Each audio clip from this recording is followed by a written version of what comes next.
DJ বাজছে, তাপস নিঃশ্বাস বায়ে মুমুর সুরে দাউড়ায়, সবুজ আবির উড়িয়ে নাচছে নন্দী ভৃঙ্গির দল। 4 তারিখ 12টার পরে কোন জল্লাদের কত ক্ষমতা আর কার দিল্লির বাবা কাকে বাঁচাতে আসে আমি 4 তারিখ দেখব। এমনটা তো হতেও পারত, যদি হতো তাহলে এতক্ষণে বসুন্ধরার পঞ্জর তলে কম্পন জাগত, কিন্তু তেমনটা হলো না। বিসর্জিত প্রতিমা যেন দশমী দিবসে, দিকে দিকে ঘাসফুল মূর্ছা গেল। পদ্মাসনে বাংলা,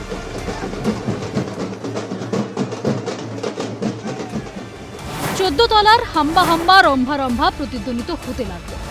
বাকি রইল ফলতা। শুভেন্দু গেলেন, শ্রমিক গেলেন, নিমন্ত্রণ জানালেন যুবরাজকে। আমরা তো বলছি আপনি আসুন, প্রচার করুন ফলতায়। আমাদের কর্মীরা আমাদের জেলা সভাপতি ফুল নিয়ে শাঁখ বাজিয়ে আপনাকে স্বাগত জানাবে যে আপনি আসুন, হেবির তোমার আসন পূর্ণ করো, তোমাকে আমরা মিস করছি মিস, তুমি এসো। কিন্তু তিনি কোথায়? উত্তরে পাহাড়, দক্ষিণে সমুদ্র।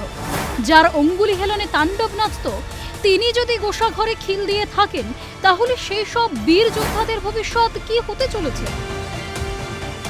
বীর নাচন যাদের প্রতিদিনের অভ্যাস ছিল, তারা আজ দাদা বিনা মুখ লোকানোর জায়গা পাচ্ছে। শিয়ালের বাঘের চামড়া কিংবা কাকের ময়ূরপুচ্ছ পরার গল্প পুরনো, এখন তারই ডাইরেক্ট ইমপ্লিমেন্ট দেখা যাচ্ছে, কিন্তু সেখানেও তো রাস্তা বন্ধ। শুভেন্দু বাবু কিন্তু হেরে যাওয়ার পর মুখ লোকান, তিনি কিন্তু বুক পেতে রক্ষা করেছিলেন দলের কর্মীদের। এখানেই কি পার্থক্য তৈরি হচ্ছে? নেতা সাজা আর নেতা হওয়ার মধ্যে পার্থক্য আছে বই।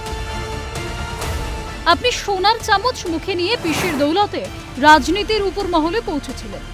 জমি চষা আপনার কাজ নয়, তাই দুর্বিপাকে মুখ লোকাতে হয়েছে।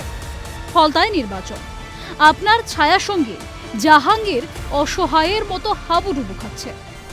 সোনার ফলতা হোক, এটাই আমার স্বপ্ন ছিল। তাই আমাদের সম্মানীয় মুখ্যমন্ত্রী ফলতা উন্নয়নের জন্য স্পেশাল প্যাকেজ দিচ্ছে।